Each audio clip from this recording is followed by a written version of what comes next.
കോഴിക്കോട് നഗരഹൃദയത്തിലെ ആളൊഴിഞ്ഞ പറമ്പിൽ ചെറു കഞ്ചാവ് തോട്ടം കണ്ടെത്തി. എക്സൈസ് നടത്തിയ പരിശോധനയിലാണ് പൂർണ്ണ വളർച്ചയെത്തിയ 17 കഞ്ചാവ് ചെടികൾ കണ്ടെത്തിയത്. അതിന്റെ ദൃശ്യങ്ങളാണ് പ്രേക്ഷകർ കാണുന്നത്. നിഖിൽ പ്രമേഷ് കോഴിക്കോട് നിന്ന് കഞ്ചാവ് ചെടികളുടെ കഥയുമായി വരുന്നു.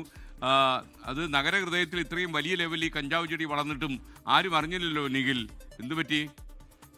Good morning. അത് തന്നെയാണ് ഏറ്റവും വലിയ കൗതുകവും. ഏതാണ്ട് ഒരാൾ വലുപ്പത്തിലുള്ള വിളവെടുപ്പിന് പാകമായ വിധത്തിലുള്ള ഈ കഞ്ചാവ് ചെടികളാണ് എക്സൈസ് സംഘം പിടിച്ചെടുക്കുന്ന സാഹചര്യം ഉണ്ടായത്.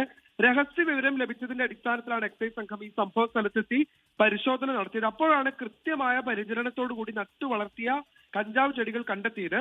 തുടർന്ന് എക്സൈസ് സംഘം ഈ കഞ്ചാവ് ചെടികൾ പിഴുതെടുത്ത് തുടർ നടപടികൾ ആരംഭിച്ചിട്ടുണ്ട്. ക്രിസ്തുമസ് അടുത്തതോടെ ഈ കോഴിക്കോട് എക്സൈസിന്റെ നേതൃത്വത്തിൽ വലിയ രീതിയിലുള്ള ഡ്രൈവുകൾ നടക്കുന്നുണ്ട്.